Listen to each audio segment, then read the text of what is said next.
He said, I don't believe there's objective morality, but he couldn't live that way. That's why C.S. Lewis wrote Mere Christianity. He said, the moment somebody says there's no objective moral law, they will contradict themselves within just a moment. Just hang out with them. Right? If someone says there's no objective moral law, cut in front of them in line. I mean, get this. I had my students, this was 2 years ago. I moderated this, and we had a debate with these free-thinking atheist students, 3 of my students. And at the end, this student got up there from this free-thinking club, atheist agnostic club. And he says, we're debating morality. He says there's no such thing as objective morality. It's all subjective. Because he's trying to explain how we don't need God to explain morality. He says it's entirely subjective. It's totally opinion. Sits down, and then I called it was their turn again to give their closing speech. The same kid gets right up there, and he starts going like this. He used his last 5 minutes being in a church to rail against Christians for being intolerant, hateful, bigoted, and homophobic. Now, do you see the irony? I was the moderator, so I couldn't say anything. I don't believe in ESP, but I tried it with all my might to send it to my students. Because he's saying there's no such thing as morality. It's all personal preference, but you hateful, bigoted, intolerant Christians. Right? You see the contradiction? We know there's such a thing as objective moral law. Why? Because of Romans chapter 2. We know God exists in 2 ways. Romans 1 says because creation reveals his attributes. Romans 2 says the moral law is written where? It's written on the human heart. It's inescapable. Now you might look at abortion. You might say, well, abortion is right. You might say abortion is wrong. But there is an objective answer to the question of whether or not abortion is right. I was in a conversation one time with a guy. He said, we were talking about abortion. I kind of get myself in trouble in conversations. So family parties, my wife says, just play nice today. It's fun though, you know, I stir it up a little bit sometimes. I was talking to a fellow, and he said, look, if you don't like abortion, don't have one. I said, sorry to point out the obvious, but I can't. I said, I got a question for you. Are you against slavery? He said, yes. I said, if you don't like slavery, then don't own a slave. Now notice what he did. If you don't like chicken, have the fish. If you don't like water, get iced tea. If you don't like abortion, don't have one. As if the question of the morality of abortion is an entirely preference-type question. It has nothing to do with the facts. You see what he did? So I asked him if he is against slavery. He said yes. And then I said, like a moment ago, I said, then don't own a slave. Now, why are we against slavery? Is it because we don't like it? Because we don't prefer it? No, because we think it's objectively wrong to enslave a human being and control and mistreat them based upon skin color or any other secondary attribute.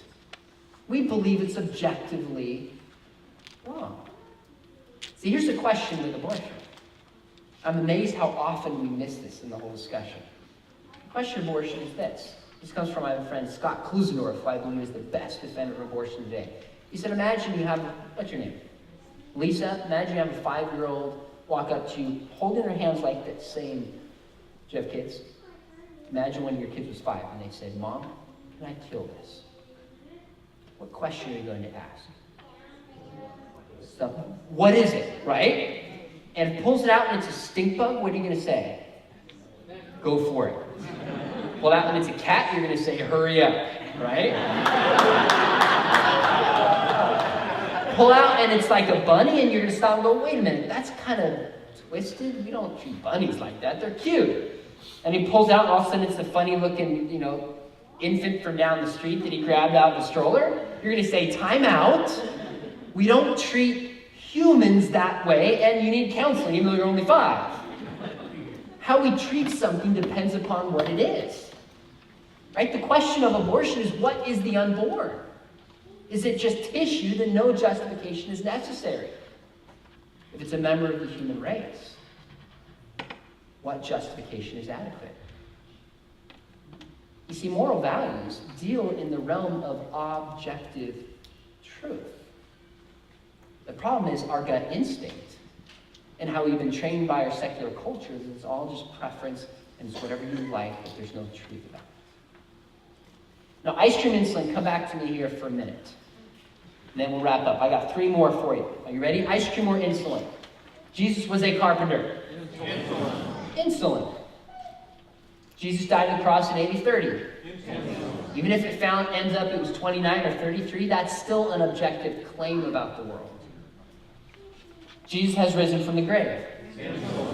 Now here's the catch. Nobody is going to contest that Jesus being a carpenter is an objective claim of reality.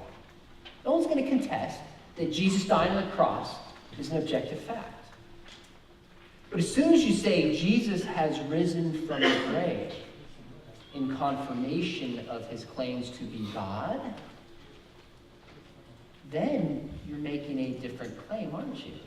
Wait a minute. Jesus has risen for you. Buddha has risen for me. Krishna has risen for me. Joseph Smith has risen for me. Mohammed has risen for me. I hope y'all realize that nobody dies, is eternally separated from God, and spends eternity in hell just for not believing in Jesus. You realize that, right? Nobody dies and spends eternity in hell just for not believing in Jesus. People are eternally separated from God because of a sickness, a moral rebellion against their Creator called sin. And to say that Buddha or Krishna or Mohammed or Joseph Smith can forgive my sins is like saying chocolate peanut butter ice cream controls diabetes. It doesn't work. You see, think about it. If morality is subjective, can there be such a thing as sin? What does it mean for sin? There can't be sin. The whole Christian story, and I mean true story, depends upon God existing and being the objective standard of morality and us falling short of that and requiring a propitiation to be back in relationship with God. If morality is true for you and not true for you and it's subjective, the whole gospel goes out the window. It makes no sense, and it's simply a nice story.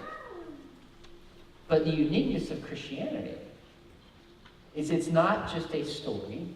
It's not based upon blind faith. It's not something that we just prefer. It's based upon objective, real events in history that we can investigate and can know with confidence are true. So think about it. If you were there with Jesus when he healed the blind man in John chapter 9, or in the other cases where he healed people, you could have seen him reach down and grab mud, spit in it, put it in the man's eyes, and wipe it away and have him see for the first time. If you were there when Jesus was being crucified, you could reach down and touched the very cross with nails on it, and maybe got a splinter on your hand or felt the trickle of warm blood coming down the cross. If you'd taken that blood to a lab, it would have had a specific blood type. If you were there at the empty tomb, you could have seen what? You went there with the women that fateful Sunday morning, you could have seen a stone rolled away, actually walked into a tomb, smelled the musty scent of the tomb, and seen the physical linen cloth of Jesus laying there. You see, it's only within Christianity that there's objectively true claims made about the world that we can investigate scientifically, historically, and philosophically.